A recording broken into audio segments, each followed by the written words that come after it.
Hi guys, and welcome back to the Geography Classroom. Now, if you remember last week, I said I'd be presenting a video on how to put your geography project together. So here it is. Your parents would have picked up the packs for you, and in your pack you would have received an A3 map of South Africa, similar to the one that you can see behind me. And we'll go through that now. I'll show you the method of putting it all together. Just remember, you only have one map, therefore you only really have one chance of putting this project together. Okay, so if you follow the instructions, you'll be fine. Just listen and watch carefully. Here we go. Okay, so if you look at the map in front on the screen, the map that you guys got in your pack, this is what we call a contour map. So each line on the map represents a certain amount of number of meters above sea level. So you've got the coastline over here, and then each line represents a certain number of meters above sea level. Normally 20 meters, each contour represents 20, but obviously this map isn't to scale. However, it will show you that some places are higher than others in South Africa and vice versa. So what we're going to need for this project, first thing you're going to need is a cardboard box. Now the cardboard box obviously can be in flat form. It's the thickness of the cardboard is what we're looking for, and the box cardboard certainly gives us that height that we're looking for. Another material that you could use is Corex. For those of you that are not sure what Corex is that white. It's a white material, very light, and estate agents use it for making their sold signs or on show signs. Very light material, but also similar thickness to box cardboard. So you'll need one relatively big size sheet of Corex or one relatively big cardboard box, packaging box. You'll also need a big pair of strong sharp scissors. Now I say strong and sharp because you're going to be doing quite a bit of cutting, and you're going to be cutting through box cardboard. Now for those who have done it before, cutting through box cardboard was not an easy task. Okay, so please don't try and use the scissors that you necessarily have at school, the small ones. You're looking for a nice big sharp strong pair of scissors. The glue, we obviously recommend that you use cold glue or what they call wood glue. You can use Pritt. Only problem with Pritt is that there's a negative and a positive. The positive is that it sticks pretty quickly. The negative is that it doesn't always hold the cardboard in place for a long period of time. Whereas the cold glue or the wood glue, once it's stuck, it's stuck. The only negative is that you've got to hold pieces of cardboard in place for quite a while before it actually sticks. We would recommend using cold glue for this. And the last thing you're going to need is polyfiller. Now, for those that don't know what polyfiller is a material, a substance that you use to fill cracks in walls or holes in walls, inside or outside. For this project, we recommend using the already mixed polyfiller. Obviously, it's been mixed and it's ready to use. They've got the ratios right. You can use the powdered form of polyfiller, but then you obviously have to mix it with water, get the ratios right, and if you don't, then it's too runny or too dry, and it just becomes very messy. So our recommendation would be use the ready mix. It's readily available at all hardware stores, Pick n Pay, Checkers, and it's pretty inexpensive. And the base, quite an important part of this project. You end up sticking your model onto the base, so your base actually needs to be quite solid.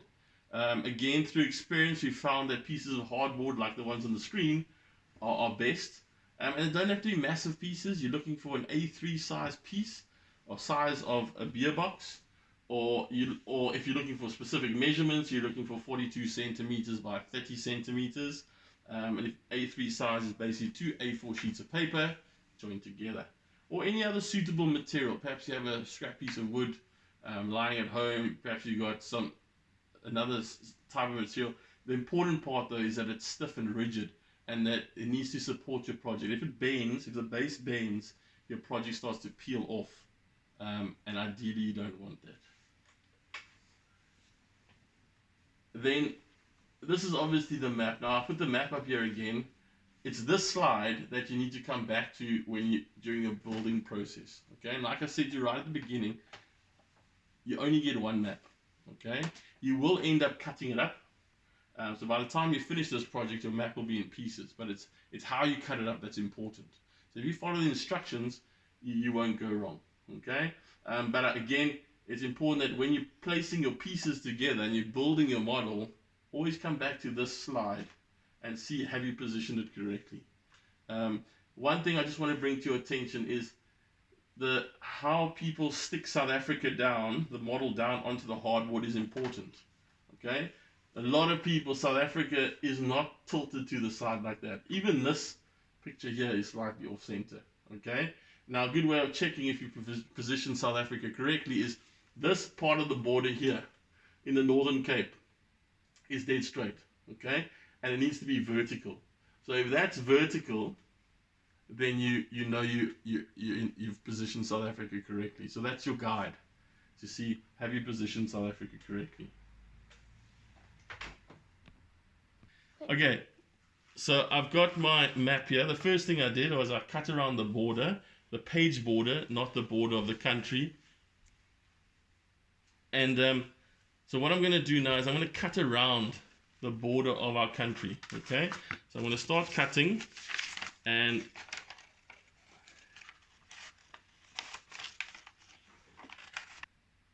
okay, so there you go. I've cut out the outline of South Africa. What I'm now going to do is I'm going to trace around the outline of South Africa. Okay, so as neatly as we can. Okay, just hold it down as you go. You could stick it down with glue if you wanted to. It doesn't matter. And it doesn't matter if you go over a fold in the cardboard, because ultimately you're going to be sticking this down anyway. So yeah, it'll be floppy for a while, but once you've stuck it down on the base, it'll be perfect. I feel like I'm doing one of those cooking programs on BBC. Okay. And there you have it. Now what I'm going to do is I'm going to start cutting the outline out. Now this is going to... Okay, so there you can see I've cut the outline of South Africa out. Okay. And now what I'm going to do is I'm going to now cut around the second line. Exactly the same way I did the first one, but you can only do it after you've cut out the initial outline of South Africa. What you can do is you can do this instead all together. So you do all the tracing first, and then you can cut out. It's entirely up to you. But obviously for the purpose of this video, I'm doing it in these steps. Okay, so you're cutting around there.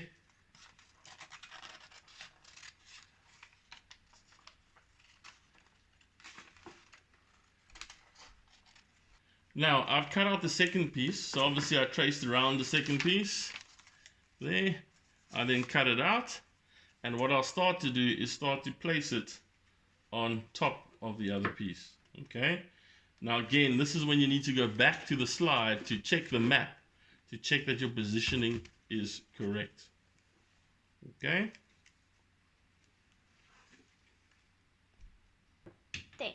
Okay, now what I'm going to do, now you can see, now it starts to get a little bit more tricky.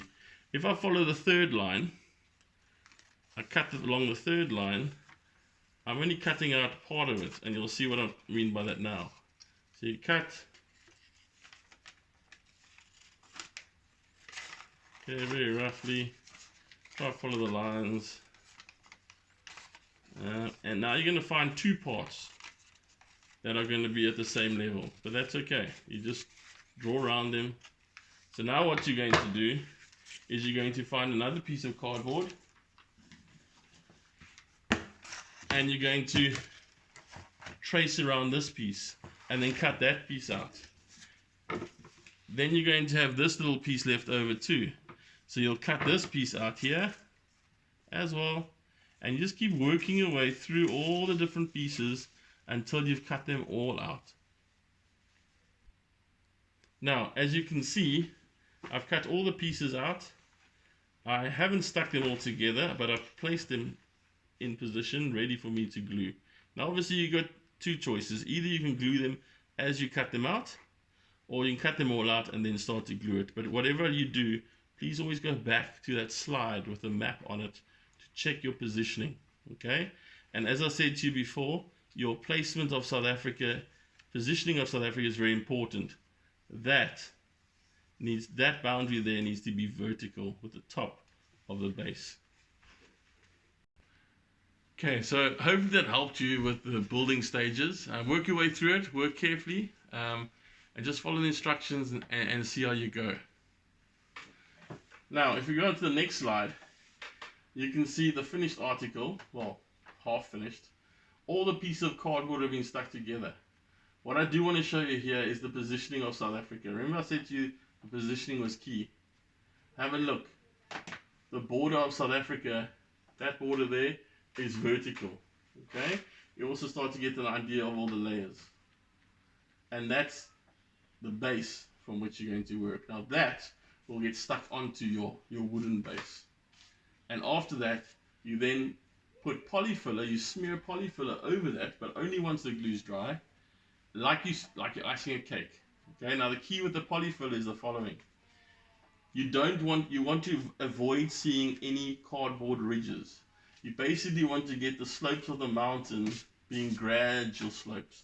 You don't want to see any steps down.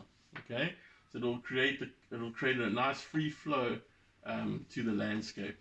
Now the next slide I'm going to show you is something. It's not the same model. Okay, it's a different model, but it's the same kind of effect that you're looking for right at the end.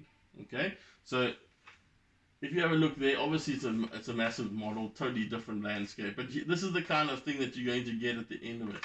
Okay, you can see the texture that's been created by the polyfiller. It's been painted over, the greens, the yellows, the browns. And ours are going to look very different to that, but the effect is still going to be very similar. Now, if you go through the instruction sheet that you were given, it tells you that once you've painted it different, you've got to paint different parts, different colors, and then you've got to label. You got to draw in some rivers. You got to label some mountain ranges. You got to label some cities.